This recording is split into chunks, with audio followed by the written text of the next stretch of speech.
Stranger Things nos enseñó que un mal final puede arruinar toda la obra.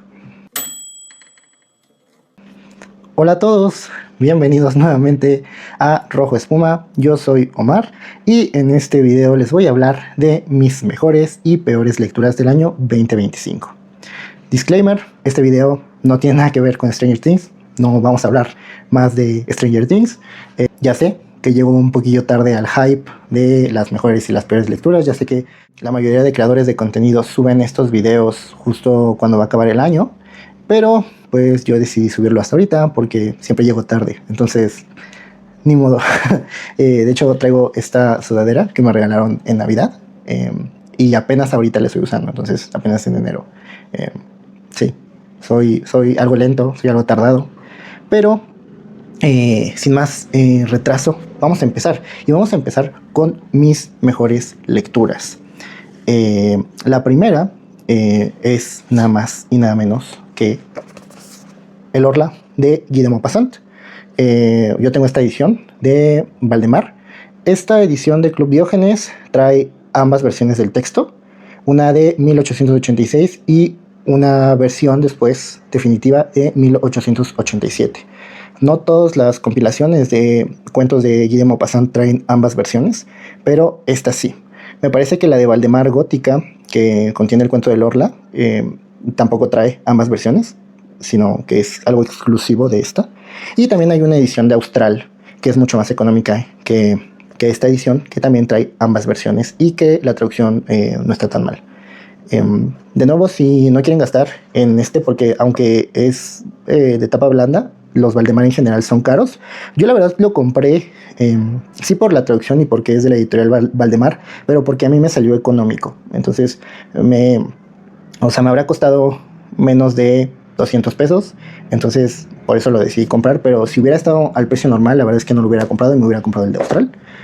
Dicho lo anterior, ¿por qué me gustó y por qué destacó muchísimo de un mar de cuentos que leí el año pasado?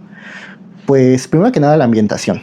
A mí me parece que está muy bien trabajada. Es un excelente escritor, Guy de Maupassant. Tiene un estilo casi poético y se le da muy bien describir escenas y escenarios y te va poco a poco metiendo a ese mundo que va construyendo, que tiene una especie de intersección entre lo realista y lo fantástico. Y entonces, a primera instancia, los temas centrales de El Orla podrían ser la locura, el delirio y el miedo y el terror como más básico a lo desconocido por parte de los humanos. Pero entre líneas y siendo más profundos, para mí el tema central del Orla nos habla sobre el reemplazo de la humanidad como especie dominante y que ese miedo de no vernos seguros como especie que está por encima de las demás y que en cualquier momento podría llegar otra que fuera totalmente ajena a nuestra experiencia y que se nos escapara incluso de los sentidos, es algo que nos puede dar mucho miedo y que creo que sería un miedo bastante actual, que pensemos a lo mejor del gran reemplazo de la humanidad o que vendría después de la humanidad. Y dicho lo anterior, de nuevo, les recomiendo que lo lean si nunca lo han leído, si nunca han leído a Guy de Maupassant. Es una narración muy ágil. La primera versión, la de 1886, es una versión que es más sencilla, es un poco más condensada, pero es hasta cierto punto un poco más ensayística en el tema de la psicología y justamente del delirio. En cambio, la versión que es más extendida justamente toca más el tema del miedo y del terror que podemos experimentar y que sin duda es una de las emociones universales que nos afecta y que nos persigue constantemente. Vamos a pasar entonces a mi segunda lectura, que fue de las 3 de mis mejores lecturas del año 2025. ¿Ok?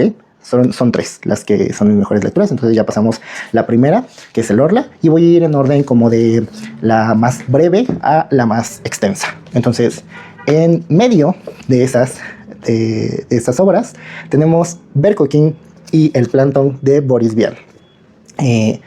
Esta no es una lectura nueva, es un texto que yo ya había leído hace muchos años, aproximadamente 10 años, y no lo había revisitado. Lo leí en digital en su tiempo y me pareció muy bueno. Y ahora lo quería leer en físico, entonces compré esta edición de Impedimenta. Y aunque tengo mis emociones encontradas y fue una experiencia bastante agridulce y estoy un poco decepcionado de la editorial Impedimenta, no afectó tremendamente mi experiencia con el libro y ni con la lectura. Si quieren que les hable un poco más sobre el tema de las editoriales y de las ediciones y de las traducciones, por favor déjenlo en los comentarios para que haga otro video de mis mayores decepciones con grandes editoriales o editoriales de mucho prestigio, porque he tenido varios, así que daría para un buen video.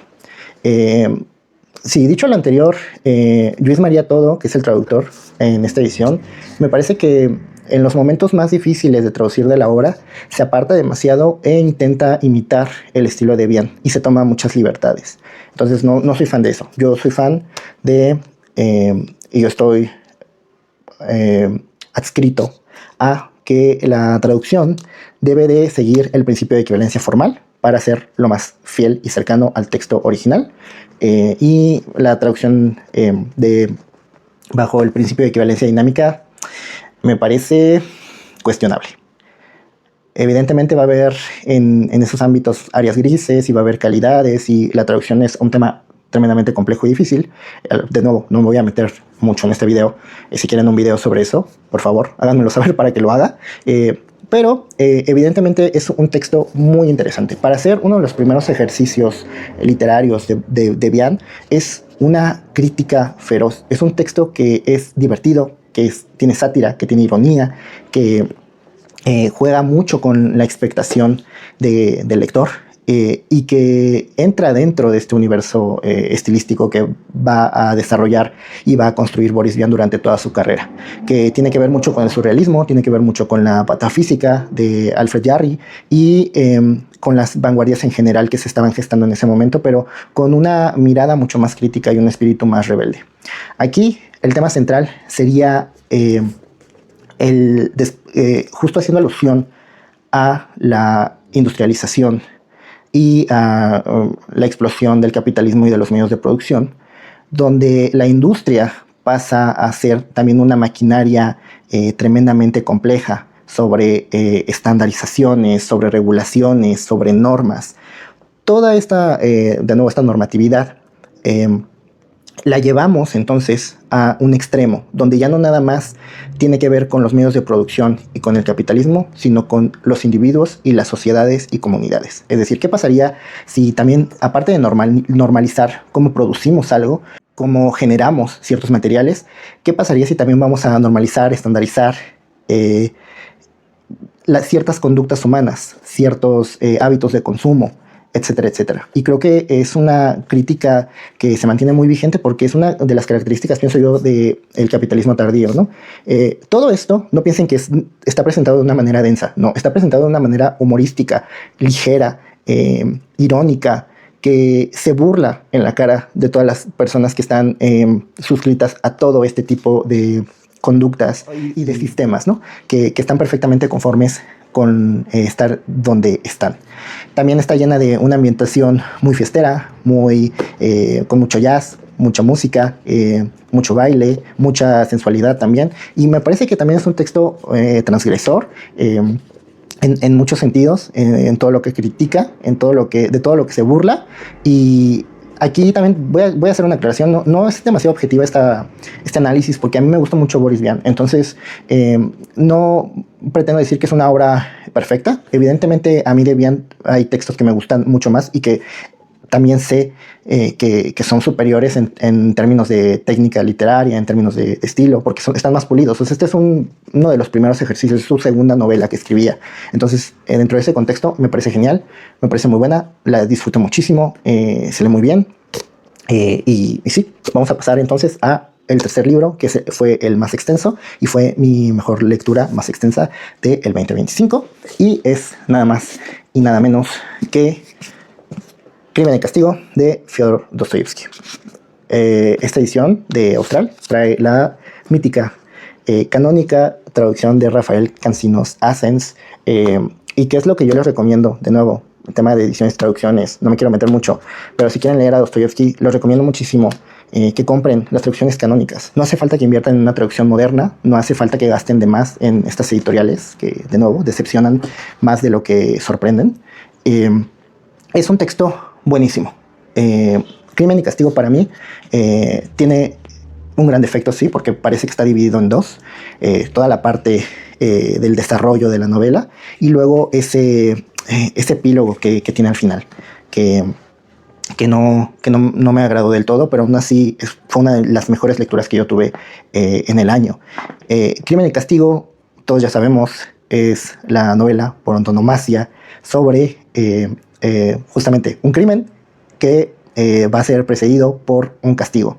Pero no todo es tan simple y hay un desarrollo muy interesante filosófico y moral, porque Dostoyevsky constantemente va a contraponer ciertas posiciones y nos va a hacer cuestionarnos a nosotros también nuestra posición moral y filosófica sobre cómo entendemos lo que ocurre en la novela.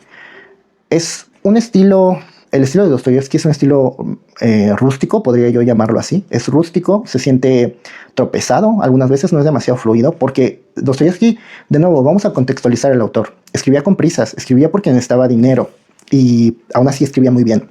Entonces, imaginemos que Dostoyevsky hubiera tenido el privilegio de Tolstoy, probablemente nos encontraríamos con textos mucho más pulidos en ese sentido. Pero no porque sean rústicos y tengan estos tropiezos, quiere decir que sean malos, no, o sea, están muy vigentes, son muy buenos y es el estilo de Dostoyevsky al final del día, que yo muchas veces siento que no se ve demasiado reflejado en estas nuevas traducciones más modernas, pero sí que lo conservan en las traducciones canónicas y eso me gusta, por eso de nuevo les recomiendo traducciones canónicas para leer estos textos rusos. Bueno, básicamente el tema central de Crimen y Castigo es una especie como de ensayo psicológico también. De nuevo, tiene elementos muy ensayísticos. No digo que la novela sea un ensayo, evidentemente, pero tiene estos elementos ensayísticos donde los personajes tienen ciertos soliloquios o ciertos debates, donde el texto parece que transiciona de esa narración a un ensayo sobre las ideas. Y también se siente como una lucha interna justo por lo que le pasa a Dostoyevsky en su vida, ¿no? Y que lo atraviesa tremendamente. La obra se ve permeado de eso, porque recordemos, Dostoyevsky no lo vamos a entender como un autor cristiano, ortodoxo, tremendamente religioso. A Dostoyevsky no se le entiende así. Y siento que se ha malinterpretado mucho toda su obra porque se le intenta enmarcar dentro de esta religiosidad. Cuando Dostoyevsky lo meten justamente a la cárcel, lo llevan a Siberia y lo iban a matar porque él le estaba coqueteando al ateísmo y a ciertas ideas revolucionarias. Entonces, ustedes díganme, si ustedes ahorita fueran disidentes, si tuvieran opiniones contrarias y los llevaran a la cárcel y los amenazaran con matarlos, díganme si no probablemente tendrían un cambio de mentalidad o un cambio de pensamiento con tal de sobrevivir. Entonces, sí, vemos a Dostoyevsky que después se mueve dentro de su obra hacia lugares más religiosos, pero que también Dostoyevsky no es un autor totalmente acrítico de lo religioso. También lo critica, también lo cuestiona, también lo tuerce y lo lleva a sus últimas consecuencias. Entonces, sí, el ateísmo está representado en nuestro protagonista Raskolnikov y su tesis filosófica sobre la superioridad intelectual e integral y ética del hombre ateo sobre el vulgo que se deja llevar por las creencias. Y si esa superioridad le permite transgredir a la humanidad y a la justicia, solo por ser una de estas personas o una de estas mentes superiores. De ahí Raskolnikov va a desarrollarse durante toda la trama. Justamente ese es su punto de partida y también su punto de quiebre. Es una coyuntura porque él se va a estar cuestionando durante toda la novela esta postura. Y su castigo no es el remordimiento ni es la culpa. Su castigo es que tiene una tremenda paranoia y una tremenda lucha interna sobre si confesar o no confesar, si estar dentro del conocimiento público lo que hizo o mantenerlo en secreto. Y si lo hizo y la gente lo conoce, lo considerarían entonces uno de estos grandes sujetos, una de estas grandes mentes que él pretende ser, Y en el caso contrario, si lo hizo, pero nadie lo sabe, entonces, ¿quién lo va a validar? ¿Cómo se va a validar él como una gran mente o como un gran individuo? Entonces, todo esto que va construyendo Dostoyevsky durante toda la obra de Crimen y Castigo lo hace tremendamente bien. Me encanta porque aparte también pinta un retrato de la sociedad en la que se vivía en Rusia. Y es muy pintoresco aparte, estas familias, estas historias que se entrecruzan de maneras deliciosas en la trama y cómo todo ese entretejido de las tramas va teniendo sentido y verosimilidad dentro de el relato entero. ¿No? O sea, no hay nada que sobre, no hay nada que falte, todo va encajando perfectamente, todas las relaciones que va construyendo nuestros personajes se sienten sólidas, se sienten tridimensionales y profundas. Entonces, por eso a mí me encantó. ¿Cuál es el pero? El gran pero es el epílogo al final, porque parece que está totalmente desconectado de esto que habíamos dicho, de estos ejercicios, de estas contraposiciones o morales y filosóficas, de estos enfrentamientos. El epílogo ya no tiene esto, ya es un elemento que no usa, porque pretende resolver toda la trama y todo el conflicto justamente en un cortísimo tiempo, en muy poco texto. Y me parece demasiado anticlimático. Dicho esto, el epílogo arruina tremendamente la obra en este caso. No me parece lo suficientemente malo, por así decirlo, como para que arruine todo lo que ya había construido Dostoyevsky. Me parece que puede ser un ejercicio muy interesante leer la obra sin leer el epílogo y quedarte con eso y sacar las conclusiones y luego de reposar el texto un tiempo, leer el epílogo tiempo después. Eso a lo mejor podría dar sentido, podría ayudarnos a analizar y también a tener diferentes perspectivas para también intentar especular un poco o averiguar un poco las intenciones del autor, porque es lo único que podemos hacer y darle sentido dentro de la misma narración a ese epílogo. Y por eso sigue siendo, y creo que será por siempre, una de mis mejores lecturas. Espero retomarlo en algún momento, volverlo a leer, porque no es un libro con el que baste una sola lectura. Me parece que es un libro que se puede revisitar, que se puede releer y en el que se pueden encontrar siempre nuevas nuevas visiones, nuevas perspectivas, nuevas opiniones, y pueden ir cambiando con el tiempo estos análisis que hacemos sobre estas obras así de monumentales y así de interesantes e importantes. No solo dentro del canon literario, sino también dentro del gusto lector, porque Dostoyevsky sigue vigente, está de moda, a la gente le gusta y la gente lo lee. Entonces, qué bueno, qué bueno. De nuevo, les recomiendo mucho estas tres primeras lecturas que hice. El Orla lo leí para un club de lectura, que es el club de lectura de cuentos del Dr. Dulcamara, que está aquí, tiene una bonita comunidad aquí en YouTube y en Discord. Voy a dejar los links también para que vayan con él y conozcan ese club de lectura. Vayan, investiguen en Bookstagram, en BookTok, clubs de lectura, creen una comunidad, intenten intercambiar ideas y no se queden con una sola perspectiva ni con una sola opinión sobre una obra, sino que vayan nutriéndola, vayan cuestionándose ustedes también y vayan cambiando sus perspectivas también. Dejen que se asienten esas ideas interesantes e importantes. Ya que discutimos todo esto, vamos a pasar entonces a mis peores lecturas. Disclaimer. No pretendo hacer un análisis de nuevo demasiado extenso, demasiado formal. Esto es un video en el que intento dar una explicación de por qué me gustaron las lecturas que más me gustaron en el año. No pretendo ser demasiado serio ni demasiado formal.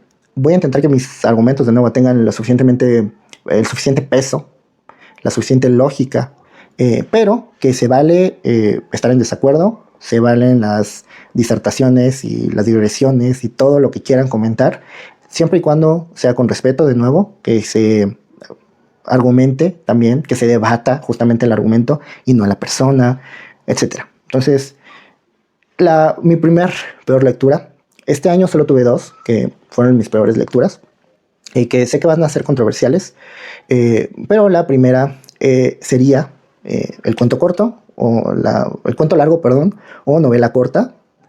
Y luego es una obra que es una novela un poquito más extensa, pero tampoco no es demasiado larga. Entonces voy a empezar con la más breve, que sería El retrato de Shunkin de Tanizaki. Y no tengo la obra de Junichiro Tanizaki en físico, lo leí en digital. No lo compré, ni pienso comprarlo, al menos no por ahora. En especial porque no me gustó. Pero lo estoy reconsiderando, ¿vale? O sea, el retrato de Shunkin es una obra, o sobre Shunkin también se llama. Es una obra que estoy reconsiderando porque justamente discutiéndola y platicándola con más gente dentro de los clubes de lectura, pues me he dado cuenta de ciertas cosas que a mí se me escaparon en esa primera lectura.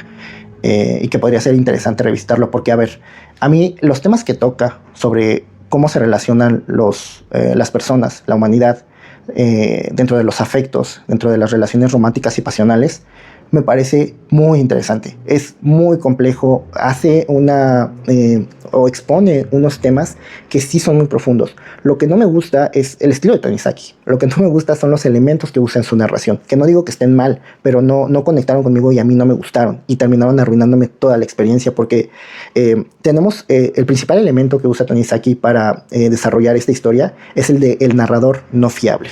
Entonces, este narrador a veces nos cuenta cosas que con mucha seguridad que sería imposible que él supiera, a menos que él hubiera estado presente en los hechos.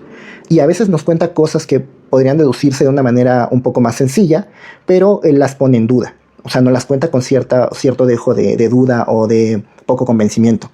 Entonces, todo esto crea una especie de dinámica como chismosa en la narración, ¿no? Que se siente como un chisme, como habladurías, como rumores.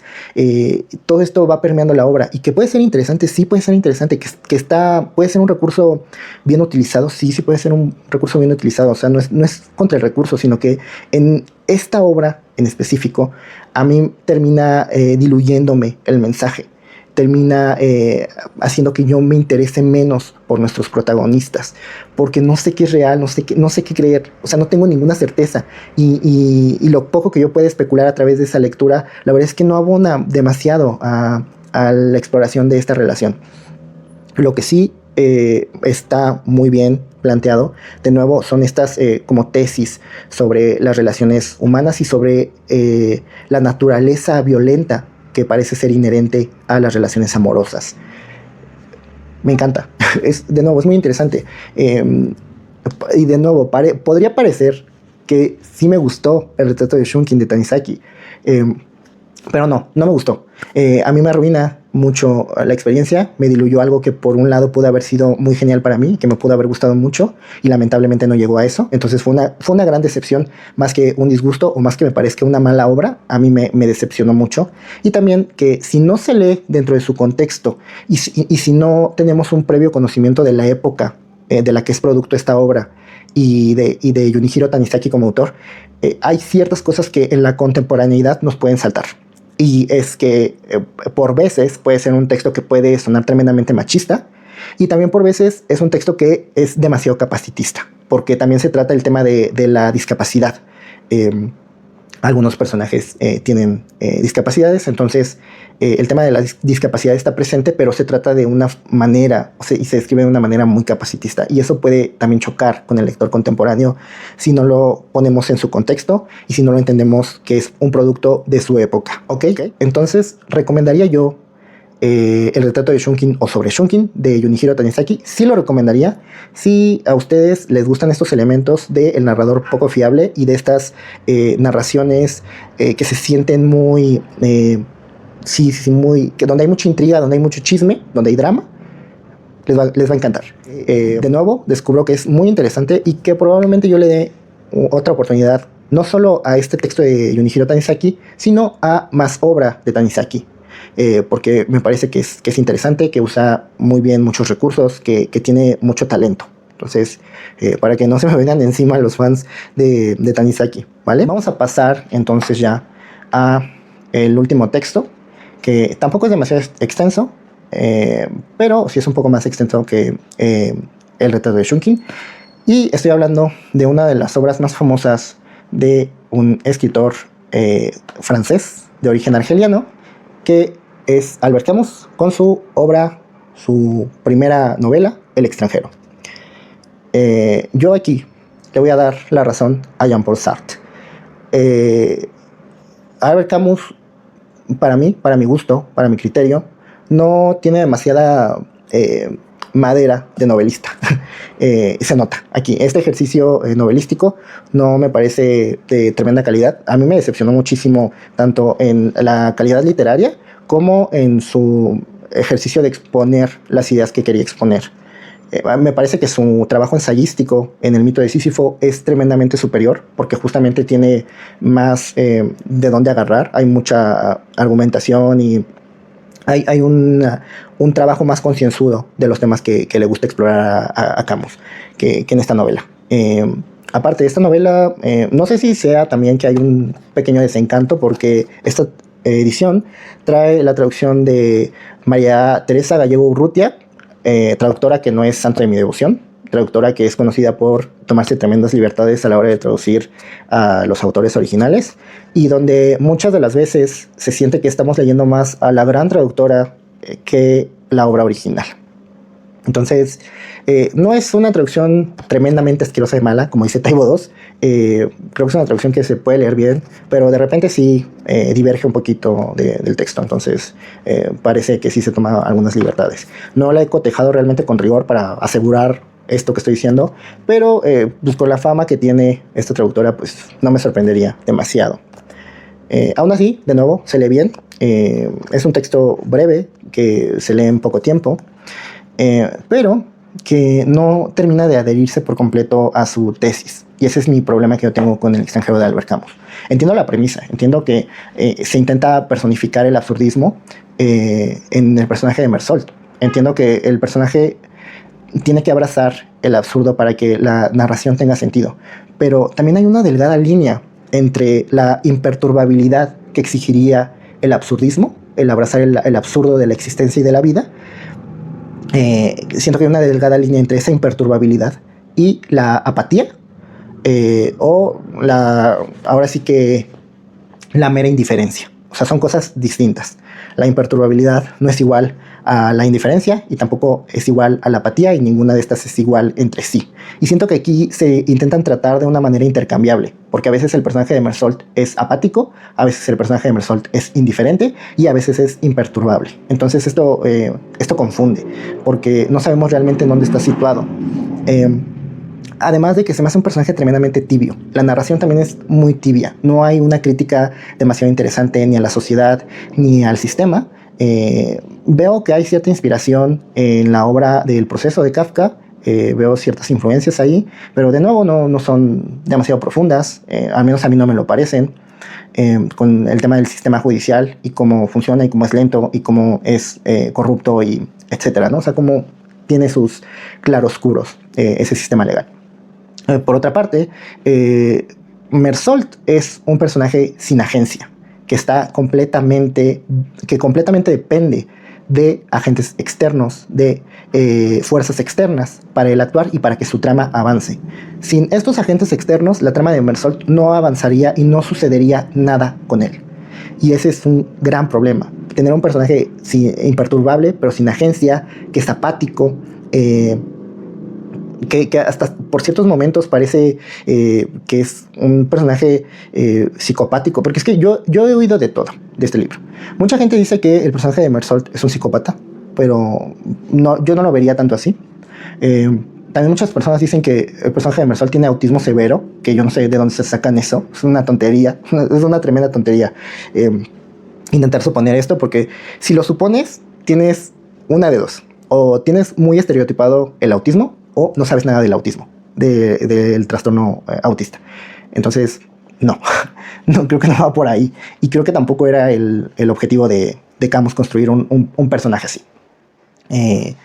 Ahora que el personaje sea tibio y sea nada interesante, también termina permeado de que los demás personajes, que de nuevo son las fuerzas externas de este personaje, que no haría nada y al que no le sucedería nada sin que estén presentes, son una mera caricatura, son un mero dibujo, un mero esbozo de conceptos, de personalidades. Son personajes muy bidimensionales que no tienen ninguna profundidad, que solo están ahí de nuevo para que la trama de Mersault avance. Entonces tampoco me dice nada. También siento que una lectura que se le podría dar es que parece que Camus quiere trasladar la responsabilidad de lo que somos víctimas al individuo, de que como si fuera una decisión individual, vernos víctimas del sistema, y que no importa reconocernos víctimas, cuando yo opino lo contrario. Yo opino que cuando uno se reconoce víctima de las violencias y de las opresiones que lo atraviesan dentro de lo individual, puede pasar a la acción colectiva. Y eso es muy importante.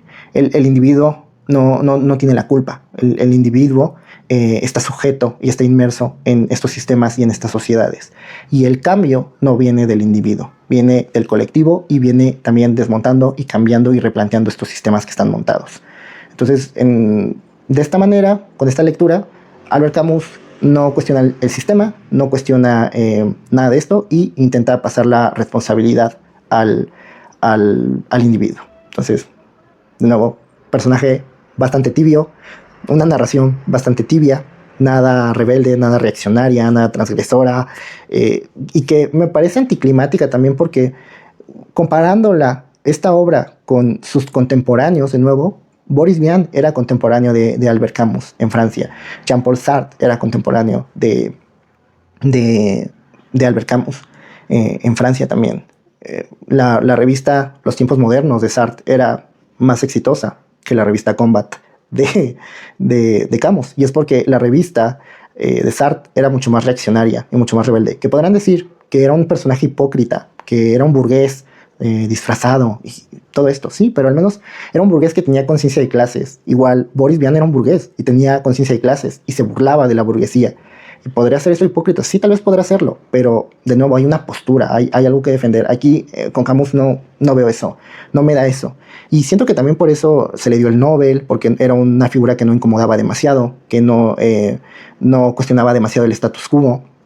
Y que era medio comodín darle a Camus el Nobel y el reconocimiento de la academia y del canon literario y todo esto. Entonces, ustedes pregúntense por qué hay ciertos autores que no forman parte del canon literario y por qué no forman parte de esta validación académica. Pues, normalmente es porque incomodaban, siguen incomodando, son censurados. Es para pensar. Entonces, a mí, El extranjero, tremenda decepción. No me parece ningún texto revolucionario en ningún sentido. El final me parece que traiciona la tesis que nos plantea de abrazar el absurdo, porque es un hombre que encuentra sentido y pasión y sentimiento al borde de la muerte, cuando al borde de la muerte debió de abrazar más que nunca el absurdo y su imperturbabilidad para dejarse morir tal cual como la gente quería que muriese, pero no. Hay un giro de tuerca que Albert Camus no se pretendía que fuera climático, pero resulta todo lo opuesto, resulta muy anticlimático para la narración aburrida y tibia que ya nos venía planteando desde el principio. Y sí, no es algo serio, no estoy diciendo factos, estoy diciendo opiniones personales, conjeturas en base a lo que yo he leído y en base a lo que yo sé. No es un hecho escrito en piedra mi opinión. Cada quien es dueña de las suyas y cada una estará argumentada con mayor o menor peso. Si a ti te encantó El extranjero, si a ti te gustó El extranjero, qué bueno. Y me gustaría saber por qué te gustó y por qué te encantó, qué extrajiste de esto y cuál fue tu análisis de la obra. Y también quiero que me digan por qué para ustedes el final, si a ustedes les gustó El extranjero, quiero que me digan que por qué para ustedes el final tiene sentido dentro de la premisa de abrazar la existencia absurda. Y sí, con esta lectura, que no disfruté nada, termina el video.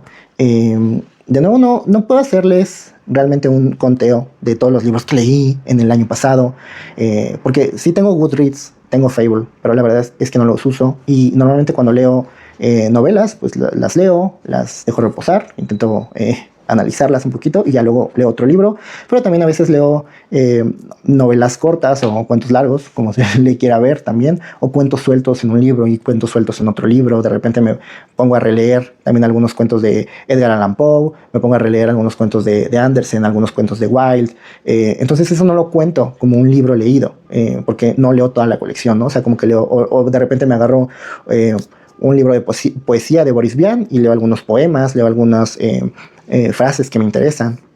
Entonces sí, mi lectura la verdad es que es un poco desorganizada, entonces no podría realmente hacer el recuento de todo lo que leí en el año, porque pues, sería un desastre ese video. Pero sí quería traerles este video de mis mejores y mis peores lecturas.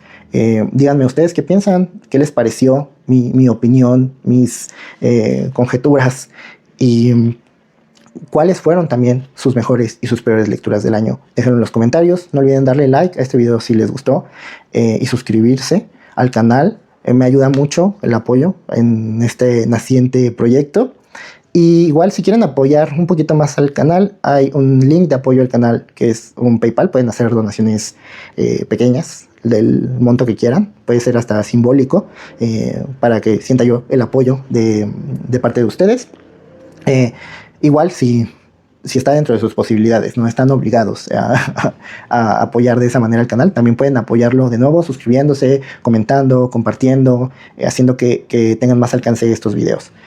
Muchas gracias por estar aquí, muchas gracias por compartir este tiempo conmigo. Yo me despido, no sin decir antes que nos vemos en el próximo video. Chao.